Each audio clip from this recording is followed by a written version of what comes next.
నమస్తే site news కి స్వాగతం. ముందుగా బులెటిన్ లో హెడ్లైన్స్.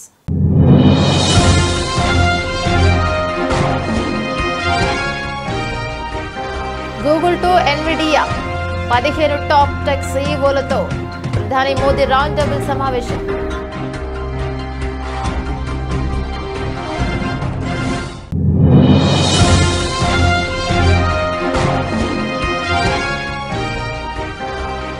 ఈ ఎన్నికల్లో ఓడిపోతే మళ్లీ పోటీ చేయను, ట్రంప్ కీలక ప్రకటన.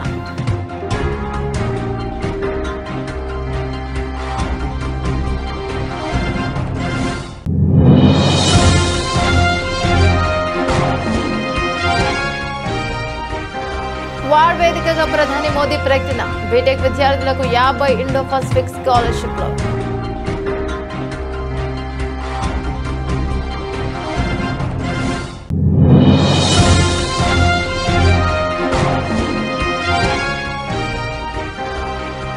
లడ్డు ప్రసాదం కల్తీ, శ్రీవారి ఆలయంలో శాంతి హోమం.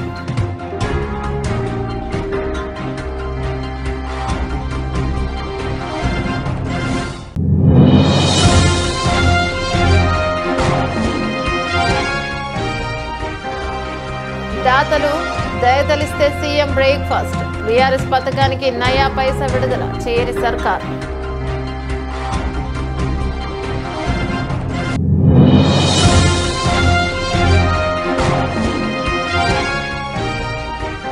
నూట 56 సినిమాలు, 537 పాటలు, 24,000 స్టెప్పులు. గిన్నిస్ బుక్ లోకి మెగాస్టార్.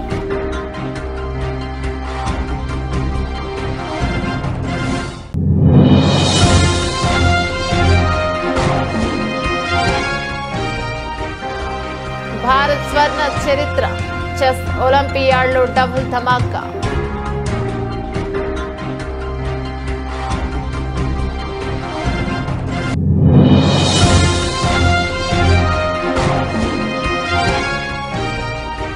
ఫైనాన్షియల్ గోల్స్ సాకారం కావాలంటే ఈ అడ్డంకులను అధిగమించాల్సిందే.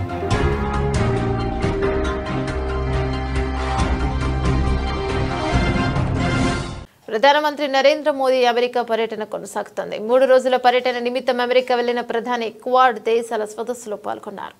ఆ తర్వాత న్యూయార్క్ లో జరిగిన భారత ప్రవాస భారతీయులతో ప్రత్యేక కార్యక్రమానికి హాజరై మాట్లాడారు. తాజాగా టెక్ కంపెనీల సీఈఓలతో ప్రధాని రౌండ్ టేబుల్ సమావేశంలో పాల్గొన్నారు. Massachusetts institute of technology school of engineering New York లోని ఓ హోటల్లో ఈ సమావేశాన్ని నిర్వహించింది. Google CEO Sundar Pichai, Adobe CEO Santhan Narayan, Nvidia మరియు సీఈఓ జేన్సన్ హగ్ సహా 15 టాప్ టెక్ సీఈఓలు రౌండ్ టేబుల్ సమావేశంలో పాల్గొన్నారు. సమావేశానికి సంబంధించిన ఫోటోను మోదీ ఎక్స్ వేదికగా పంచుకున్నారు. సీఈఓలతో ఫలప్రదమైన చర్చలు జరిగాయని, టెక్నాలజీ, ఇన్నోవేషన్ తదితర అంశాల గురించి చర్చించినట్లు తెలిపారు. సాంకేతిక ఆవిష్కరణలు సహా పలు అంశాలపై చర్చలు జరిపామన్నారు. ఆయా రంగాల్లో భారత్ సాధించిన ప్రగతి గురించి మాట్లాడినట్లు చెప్పారు. మేడ్ బై ఇండియా గురించి ప్రత్యేకంగా ప్రస్తావించినట్లు వెల్లడించారు. तो ये दृश्य हम आपको दिखा रहे हैं. प्रधानमंत्री ने जो विभिन्न तकनीकी से जुड़ी हुई जो कंपनियां हैं और ख़ासकर एआई और सेमीकंडक्टर इस क्षेत्र से जुड़ी हुई जो कंपनियां हैं, क्वांटम कंप्यूटिंग से जुड़ी हुई जो कंपनियां हैं, उनके सीईओ यहाँ पर मौजूद हैं. ये दृश्य आप देख सकते हैं. और प्रधानमंत्री ने इस गोलमेज बैठक में हिस्सा लिया है.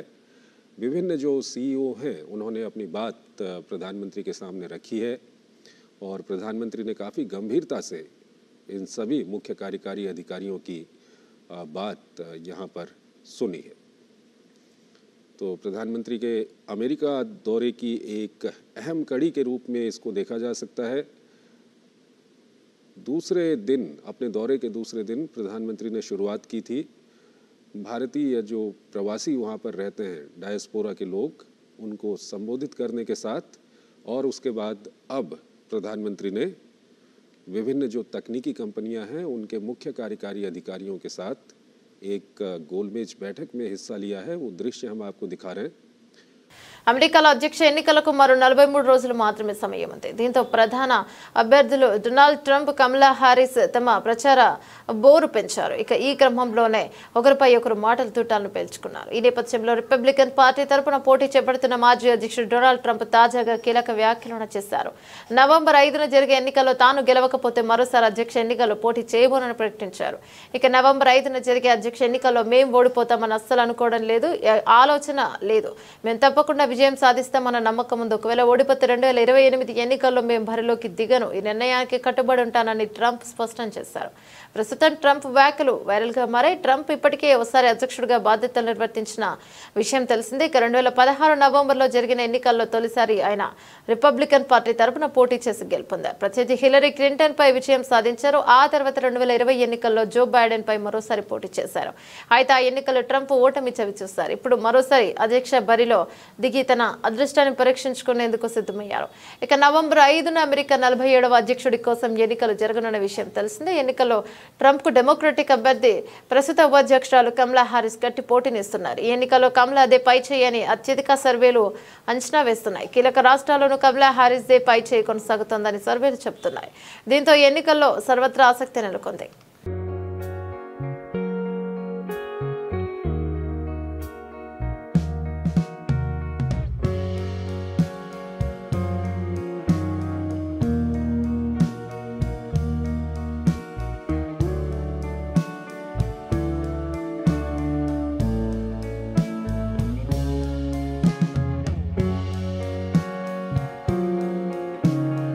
క్వాడ్ కూటమి భాగస్వామ్య దేశాలు తమ దేశాల ప్రజల మధ్య సన్నిహిత సంబంధాలు, దేశాల మధ్య వ్యూహాత్మక భాగస్వామ్యంతో పాటు అనుబంధం బలోపేతానికి అంకితమై పనిచేస్తున్నామని సాంకేతిక కితాబులిచ్చాయి. ఇక ఇందులో భాగంగా క్వాడ్ భాగస్వామ్యం దేశంగా భారత్ ప్రధాని నరేంద్ర మోదీ కొత్త ఇనిషియేటివ్ ప్రారంభించారు.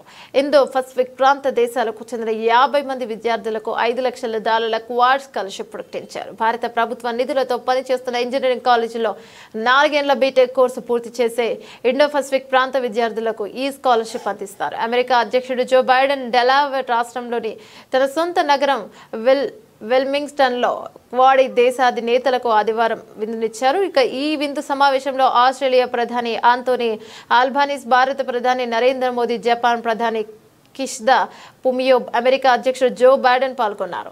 ఇక 4వ క్వాడ్ సదస్సు సందర్భంగా భాగస్వామ్య దేశాల అధినేతలు సూత్రప్రాయంగా సమావేశం నిర్వహించారు. फ्री, ओपन, इंक्लूसिव और प्रॉस्परस इंडो पैसिफिक हमारी साझा प्राथमिकता और साझा प्रतिबद्धता है. हमने मिलकर health security, critical and emerging technologies, climate change, capacity building जैसे क्षेत्रों में कई सकारात्मक और समावेशी इनिशिएटिव लिए हैं. हमारा मैसेज साफ है, Quad is here to stay, to assist, to partner and to complement. శ్రీవారి లడ్డు ప్రసాదం కల్తీ ఘటన నేపథ్యంలో ఆలయంలోని యాగశాలలో టీటీడీ శాంతి హోమం నిర్వహిస్తోంది. పాత్ర శుద్ధి, ఇక యంత్ర శుద్ధి, స్థల శుద్ధితో పాటు పంచగవ్య ప్రోక్షణతో ప్రాయశ్చిత్తం కార్యక్రమం కొనసాగుతుంది. దోష నివారణ ఆలయ యోగశాలలో ఉదయం 6 గంటలకు ప్రారంభమై హోమం 10 గంటలకు ముగియనుంది. హోమంతో పాటు అన్ని పోటీల్లో అర్చకులు సంప్రోక్షణ చేయనున్నారు. వాస్తు యాగం అనంతరం లడ్డూ పోటీ ఇక విక్రయశాలలో వాస్తు శుద్ధి చేయనున్నారు. విమాన ప్రకారం దగ్గర 3 హోమగుండాలతో మహాక్రతువు కొనసాగుతుంది. 8 మంది అర్చకులు, 3 ఆగమ సలహాదారులు యాగం నిర్వహిస్తున్నారు. ఇక ద్రవ్యశాల ఆలయ ప్రాంగణంతో పాటు గర్భాలయంలో సంప్రోక్షణ చేయాలని నిర్ణయించారు. హోమం తర్వాత అర్చకులు పంచగవ్య ప్రోక్షణ నిర్వహిస్తున్నారు. కార్యక్రమంలో ఈవో శ్యామలారావు, అదనపు ఈవో వెంకయ్య చౌదరి పాల్గొన్నారు. ఈ సందర్భంగా ఈవో శ్యామలారావు మాట్లాడుతూ శ్రీవారి లడ్డూకు వాడే ఆవు నెయ్యిలో దోషం వల్ల అపచారం కలిగిందన్నారు. దీనికి ప్రాయశ్చిత్తంగా హోమం నిర్వహిస్తున్నట్లు చెప్పారు. హోమం తర్వాత అన్ని పోటుల్లో సంప్రోక్షణ చేస్తామన్నారు. ఇక కాగా లడ్డు పవిత్రత, దోష పరిహారం కోసమే యాగం నిర్వహిస్తున్నామని అర్చకులు అన్నారు. సందేహాల నడుమ ముందుకు సాగలేమని, అందుకే శాంతి యాగం నిర్వహిస్తున్నామని ఆలయ అర్చకులు రామకృష్ణ దీక్షితులు చెప్పారు.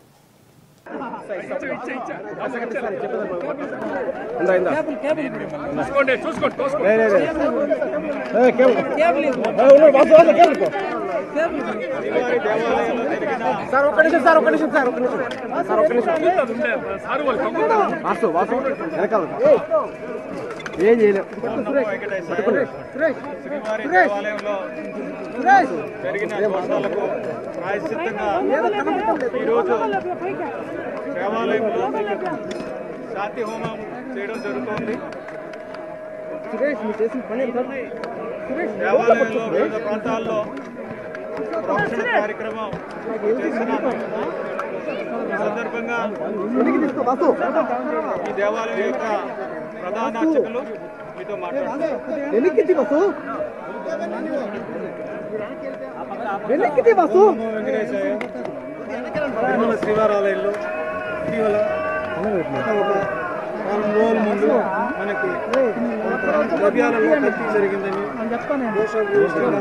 పదార్థాలు తెలిసాయని తెలిసింది. ఆ యొక్క దోషాలన్నీ ఇటీవల తెలిసింది. దానికి ముందే పవిత్రోత్సవాల ముందే నెయ్యిని మార్చడం జరిగిందనేది తెలిసింది.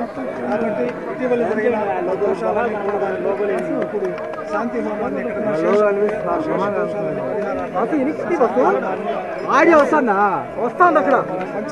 విద్యారంగంలో ఉన్నతమైన విద్యా ప్రమాణాలు పెంచేందుకు అపారమైన అనుభవంతో ఎమ్మెల్సీ ఎన్నికల బరిలో దిగనున్నట్లు మానేరు విద్యా సంస్థల అధినేత కడారి అనంతరెడ్డి స్పష్టం చేశారు. కరీంనగర్లో మీడియాతో మాట్లాడిన అనంతరెడ్డి విద్యారంగంలో అపారమైన అనుభవం సాధించిన తనకు నాణ్యత గల విద్యను అందించేలా కీలక మార్పులు తీసుకొస్తానన్నారు. చాలా ప్రాంతాల్లో విద్యా సంస్థలను స్థాపించి ఎంతో మంది విద్యార్థులను ఉన్నత శిఖరాలకు ఎదిగేలా మానేరు విద్యా సంస్థలు విశేషంగా కృషి చేస్తున్నాయన్నారు.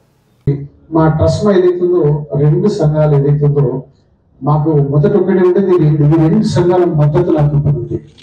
2 సంఘాల మద్దతు కూడగట్టుకొని నేను ఈ పోటీలో పొందుతున్నాను.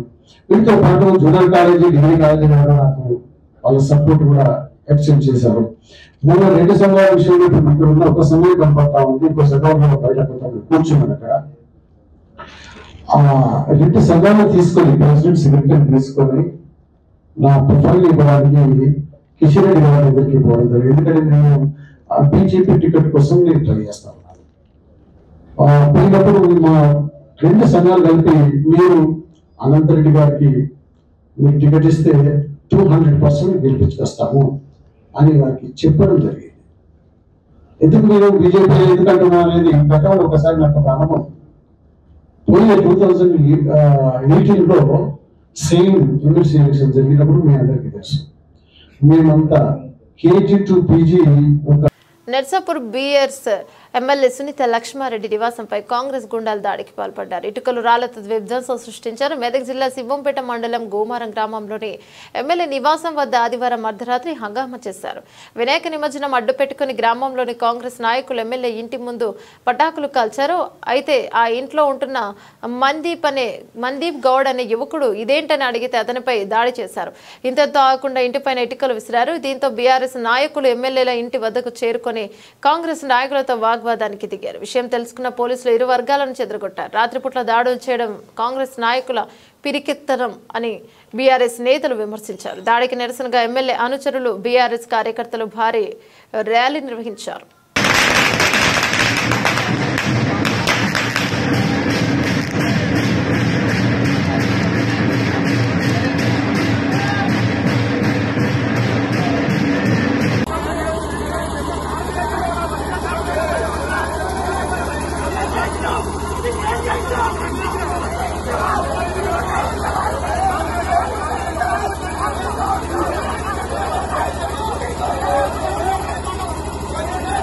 సర్కార్ బడుల్లో విద్యార్థుల ఆకలి తీర్చేందుకు గత కేసీఆర్ ప్రభుత్వం అమలు చేసిన సీఎం బ్రేక్ఫాస్ట్ పథకాన్ని ప్రస్తుత కాంగ్రెస్ ప్రభుత్వం నిలిపేసింది. విద్యార్థుల్లో రక్తహీనతను రూపుమాపడం, పోషకాహారం అందించడమే లక్ష్యంగా నాడు తెచ్చిన ఈ పథకానికి 8 నెలలుగా రాష్ట్ర సర్కారు నిధులు విడుదల చేయకపోవడంతో దాని లక్ష్యం నీరుగారింది. దీంతో బీఆర్ఎస్ సహా విపక్షాల నుంచి తీవ్రమైన విమర్శలు రావడంతో అనివార్య పరిస్థితుల్లో పథకాన్ని మరో తీరుగా అమలు చేసేందుకు స్థిరపడింది. ఈ పథకాన్ని దాతల సహకారంతో నిర్వహించాలని రాష్ట్ర ప్రభుత్వం యోచిస్తోంది. పథకం పేరు మార్చి కొత్త పథకంగా అమలు చేసేందుకు రంగం సిద్ధం చేస్తోంది. సీఎం రేవంత్ రెడ్డి ప్రాతినిధ్యం వహిస్తున్న కొడంగల్ నియోజకవర్గంలో పైలట్ ప్రాజెక్టుగా బ్రేక్ఫాస్ట్ పథకాన్ని మళ్లీ ప్రారంభించనున్నారు. ఆ తర్వాత రాష్ట్రం అంతటా ఈ పథకాన్ని విస్తరించాలని ప్రణాళిక రూపొందిస్తున్నారు. సీఎం బ్రేక్ఫాస్ట్ పథకానికి ఏటా 700 కోట్ల ఖర్చు చేయాల్సి ఉంది. రేవంత్ రెడ్డి సర్కారు ఈ నిధులు ఇవ్వలేక దాతలు సిఎస్ఆర్ నిధుల్లో వేటలో పడింది. వాస్తవానికి బ్రేక్ఫాస్ట్ స్కీమ్ పాతది. అధికారంలోకి వచ్చిన తర్వాత ఈ పథకాన్ని సర్కార్ నిలిపివేసింది. నయా పైసా విడుదల చేయకుండా నిర్లక్ష్యంగా వ్యవహరించింది. రాష్ట్రంలో 2023 అక్టోబర్ 6వ తేదీన సీఎం బ్రేక్ఫాస్ట్ పథకాన్ని అప్పటి మంత్రులు హరీష్ రావు, సవితా ఇంద్రారెడ్డి పాఠశాలల్లో ప్రారంభించారు. ఇక 23 లక్షల విద్యార్థులకు లబ్ధి చేకూర్చలే పథకాన్ని కేసీఆర్ సర్కార్ రూపకల్పన చేసింది. అయితే పీఎం పోషణ్ స్కీమ్లో భాగంగా బ్రేక్ఫాస్ట్ పథకాన్ని అమలు చేయాలని కేంద్రం భావిస్తోంది.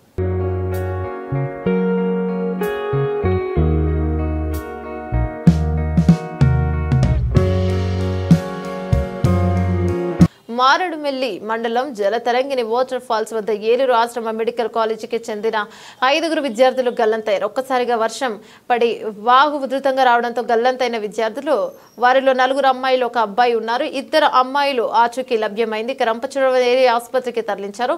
1 అమ్మాయిని మెరుగైన వైద్యం కోసం రాజమండ్రి జీజీహెచ్ కు తరలించారు. 2 అమ్మాయిలు, 1 అబ్బాయి ఆచూకీ తెలియాల్సి ఉంది. విద్యార్థుల ఆచూకీ కోసం మారేడుమిల్లి పోలీసులు గాలింపు చర్యలను చేపట్టారు. విహారయాత్రకు మొత్తం 13 మంది విద్యార్థులు వచ్చారు. 10 మంది అమ్మాయిలు, 3 అబ్బాయిలు వచ్చారు.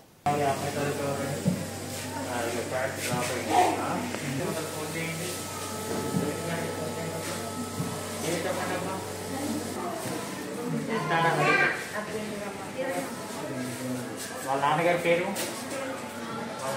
తెలీదా? 20 ఏళ్ళ ఎవరు? ఏలూరా? ఒకరు మోల్స్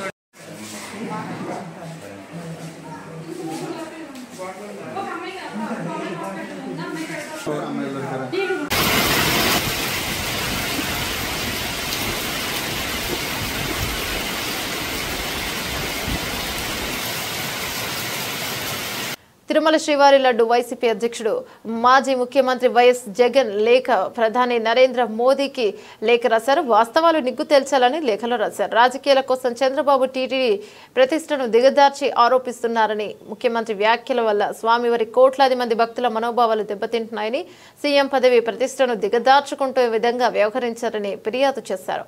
టీటీడీ సాంప్రదాయాలపై అనుమానాలు పెంచే విధంగా మాట్లాడారని, సున్నితమైన అంశాన్ని రాజకీయ అవసరాల కోసం వాడుకున్నారని పేర్కొన్నారు. టీటీడీ ప్రతిష్టను దిగజార్చిన చంద్రబాబు బుద్ధి చెప్పాలని లేఖలో డిమాండ్ చేశారు. చంద్రబాబు నాయుడు గారి 100 రోజుల పాలన మీద దృష్టి పెట్టేసరికి ఇప్పుడు తిరుమలకు వచ్చే నెయ్యి కల్తీ జరిగిందంటూ ఇంకో డైవర్షన్. దేవుని దగ్గర పెట్టే ప్రసాదం అపవిత్రం చేసే విధంగా నాసి రకమైన ఇంగ్రీడియంట్సే కాకుండా ఎనిమల్ ఫ్యాట్ కూడా వాడారని. ఇది నిజంగా అన్నిటికన్నా ఇంకా ఆశ్చర్యం కలిగించే పెద్ద డైవర్షన్. ఎందుకనంటే చంద్రబాబు నాయుడు అనే వ్యక్తి ఎంత దుర్మార్గుడు, ఎంత అన్యాయస్తుడు అని అంటే వెంకటేశ్వర స్వామి వ్యవస్థను రోడ్డు మీదకి తీసుకొచ్చే కార్యక్రమం చేస్తాం. నిజంగా అసలు ప్రొసీజర్ ఏంది, ప్రక్రియ ఏంది, ఎలా జరుగుతుంది అన్నది నిజంగా కూడా అందరూ ఒక్కసారి ఆలోచన చేయాలి. ఈరోజు నెయ్యి సప్లై చేసే ఈ కార్యక్రమం ఏదైతే జరుగుతూ ఉందో ఇదేదో కొత్తగా జరిగే కార్యక్రమం కాదు. ఇది ప్రతి 6 నెలలకు ఒకసారి ఇది రొటీన్గా రెగ్యులర్గా జరిగే కార్యక్రమం. ప్రతి 6 నెలలకు ఒకసారి ఆన్లైన్లో టెండర్లు పిలుస్తారు, కంపెనీలు కోట్ చేస్తాయి, L1 ఎవరికి వస్తారో వాళ్ళని బోర్డు అప్రూవ్ చేస్తుంది. ఈ రొటీన్గా జరిగే ఈ కార్యక్రమం 6 నెలలకు ఒకసారి రొటీన్గా జరిగే కార్యక్రమంలో ఎవరు L1గా వస్తారో వారికి ఇస్తారు. మరి ఎవరు సప్లై చేసినా కూడా వారు సప్లై చేసిన ప్రతి ట్యాంకర్తో పాటు వాళ్ళు NABL national accreditation board for labs certify చేసిన సంస్థ నుంచి ప్రోడక్ట్ క్వాలిటీ సర్టిఫికేట్ తీసుకొని రావాలి. వచ్చిన తర్వాత ఇక్కడ టీటీడీలో ఆ ట్యాంకర్లో 3 శాంపుల్స్ తీసుకుని 3 రిపోర్ట్స్ పాస్ కావాలి. ఈ 3 టెస్టులు పాస్ అయిపోయిన తర్వాతనే ఆ నెయ్యి కానీ ఆ ఇంగ్రీడియంట్స్ కానీ ఏదైనా కూడా ప్రసాదంలో వాడడానికి టీటీడీ బండిని ముందుకు పంపిస్తారు. జూలై 12వ తారీఖున శాంపుల్స్ తీసుకున్నారు. అంటే ఎవరు ముఖ్యమంత్రి, ఎవరి హయాంలో? ఇది చంద్రబాబు నాయుడు గారు సాక్షాత్తుగా ముఖ్యమంత్రిగా ఉన్న హయాంలో. ఈ శాంపుల్ను 17వ తారీఖున 17th అంటే వాళ్ళ టెస్టులన్నీ చేసి ఈ గిన్నిస్ రికార్డ్ నేను ఊహించింది కాదు. డాన్స్ పై నాకున్న ఆసక్తి ఈ అవార్డును నాకు దక్కేలా చేసిందని భావిస్తున్నా. తొలినాళ్లలో నటన కంటే డాన్స్ ని ఎక్కువ ఇష్టపడేవాడిని. రేడియోలో పాటలు వింటూ డాన్స్ చేస్తుండేవాడిని. ఎన్సీసీలో చేరాక కూడా భోజనం పూర్తయ్యాక ప్లేట్ తో డప్పు కొడుతూ స్టెప్పులు వేసేవాడిని.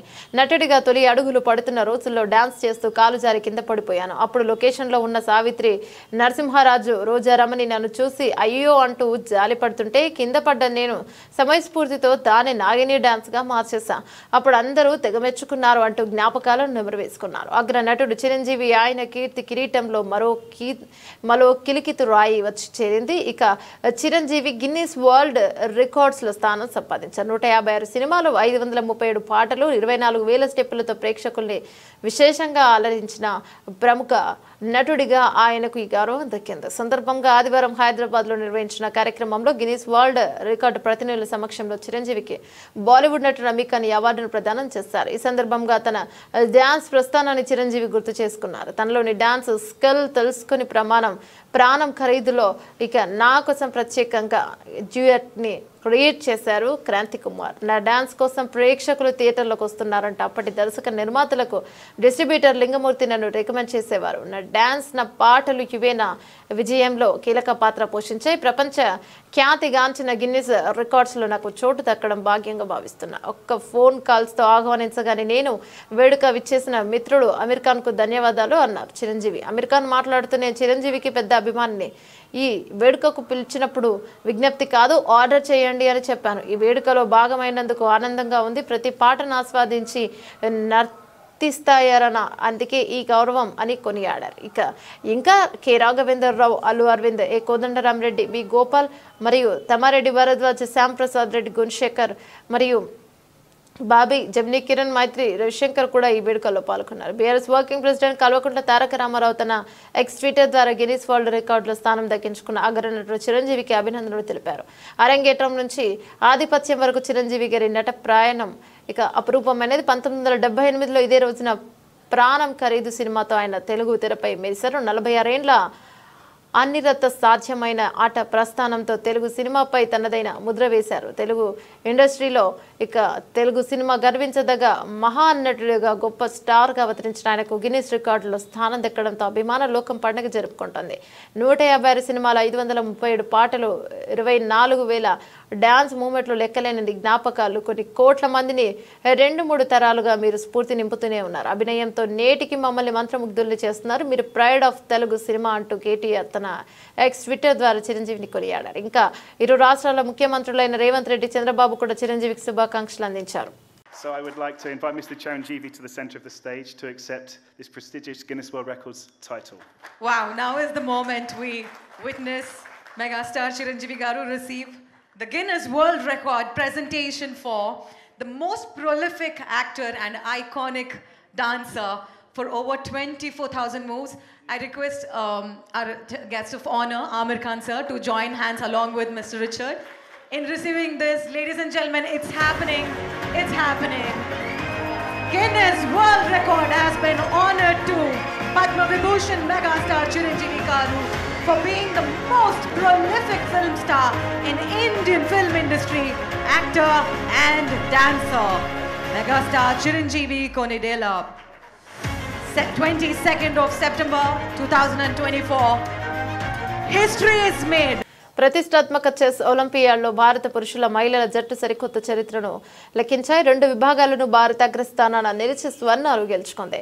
బుడాపెస్ట్ వేదికగా జరిగిన 45వ చెస్ ఒలింపియాడ్లో ఓపెన్ విభాగంలో దొమ్మరాజు గుకేష్, ప్రజానంద, రమేష్ బాబు మరియు విదిత్ గుజరాతీతో పాటు తెలంగాణ యువ గ్రాండ్ మాస్టర్ అర్జున్ ఇరిగేసితో కూడిన భారత జట్టు 3-5-0.5తో స్లోవేనియాను ఓడించి స్వర్ణాన్ని కైవసం చేసుకుంది. యుఎస్ఏ, ఉజ్బెకిస్తాన్ 2-3 స్థానాల నుంచే మహిళల విభాగంలో ద్రోణవల్లి, హారిక, వైశాలి, రమేష్ బాబు, దివ్య దేశ్ముఖ్, వంతిక అగర్వాల్ బృందం 3.5-0.5తో అజర్బైజాన్ చిత్తు చేసింది. కజకిస్తాన్, యుఏఈ రక్తం కాంస్యం గెలిచాయి. 97 ఏండ్ల ఈ టోర్నీ చరిత్రలో స్వర్ణం గెలవడం భారత్కు ఇదే ప్రథమం. మెయిన్స్ కేటగిరీలో 2014-2022 ఎడిషన్లో భారత్ కాంస్యం గెలుచుకోగా ఉమెన్స్ కేటగిరీలో 2022లో కాంస్యం దక్కడమే ఇప్పటిదాకా అత్యుత్తమ ప్రదర్శన. ఒక చెస్ ఒలింపియాడ్లో ఈవెంట్లో ఒక దేశానికి ఓపెన్ ఉమెన్ 2 స్వర్ణాలు రావడంలో ఈ టోర్నీలో చరిత్రలో ఇది రెండోసారి మాత్రమే. సుమారు 190 దేశాలు పోటీపడ్డ చెస్ ఒలింపియాడ్లో భాగంగా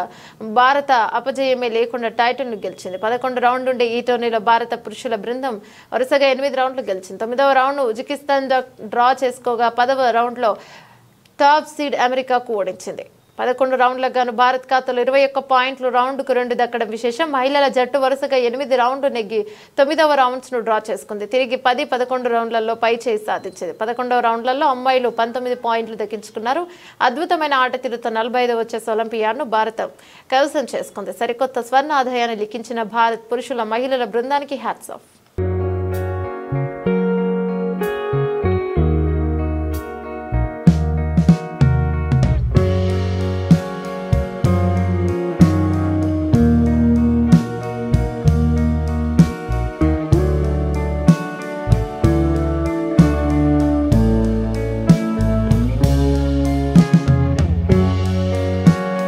ప్రతి ఒక్కరికి వారి వారి ఆర్థిక లక్ష్యాల సాధనకు నగదే ప్రధానం. కానీ ఆ నగదు పొదుపు విషయంలో అనేక అడ్డంకులు వస్తున్నాయి.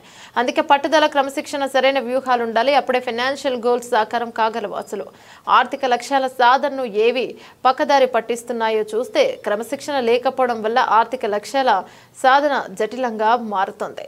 ఇక అలాగే అనవసరపు టూర్లతోనూ లేనిపోని ఖర్చే ఇలాంటివన్నీ చాప కింద నీరులా మీ ఆర్థిక లక్ష్యాలను దెబ్బతీస్తాయని మరవద్దు. ద్రవ్యోల్బణాన్ని దృష్టిలో పెట్టుకుని మన ఆదాయాలను పెంచుకుంటూ పోవాలి. లేకపోతే మన సంపాదన పొదుపు పెరిగే ధరలు మింగేస్తాయి. అది పిల్లల చదువుకయ్యే ఖర్చులు కావచ్చు, లేదా మనం కావాలనుకునే ఇల్లు కావచ్చు, మరేదైనా కావచ్చు. జీవితంలో ఎప్పుడు ఏం జరుగుతుందో ఊహించలే. ముఖ్యంగా వైద్యావసరాలు ఎలా ఉంటాయో కూడా తెలియదు.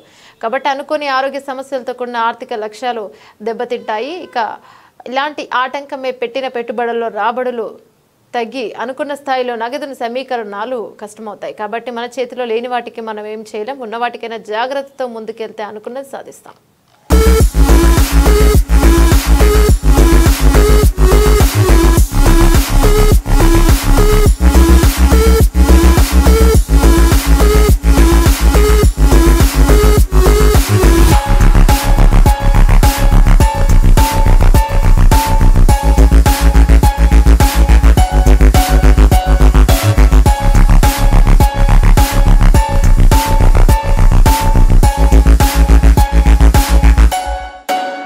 బులెటిన్ ముగించే ముందు హెడ్లైన్స్ మరోసారి.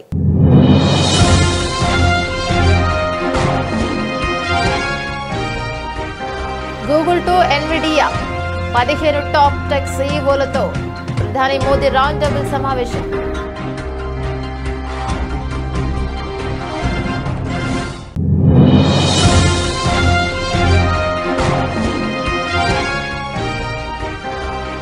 ఈ ఎన్నికల్లో ఓడిపోతే మళ్లీ పోటీ చేయను, ట్రంప్ కీలక ప్రకటన.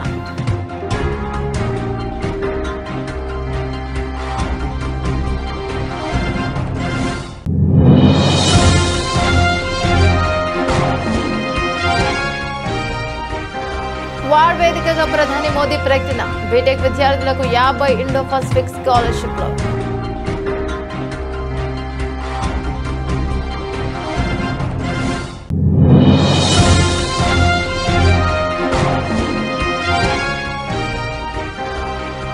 లడ్డు ప్రసాదం కల్తీ, శ్రీవారి ఆలయంలో శాంతి హోమం.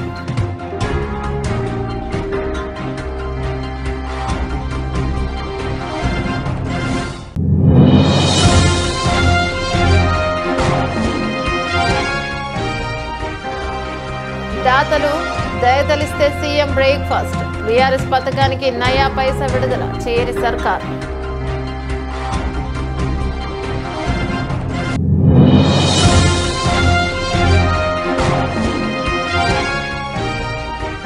నూట 56 సినిమాలు, 537 పాటలు, 24,000 స్టెప్పులు. గిన్నిస్ బుక్ లోకి మెగాస్టార్.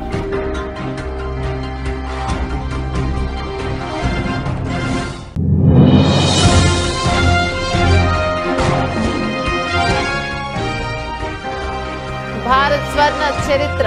చెస్ ఒలింపియాడ్లో డబుల్ ధమాకా.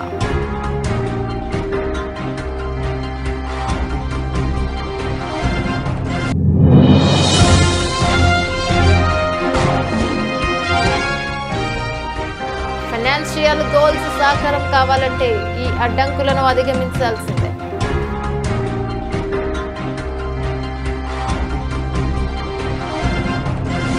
ఇవి బులెటిన్లోని అప్డేట్స్. మరో బులెటిన్లో మళ్ళీ కలుసుకుందాం. అంతవరకు సెలవు. నమస్తే.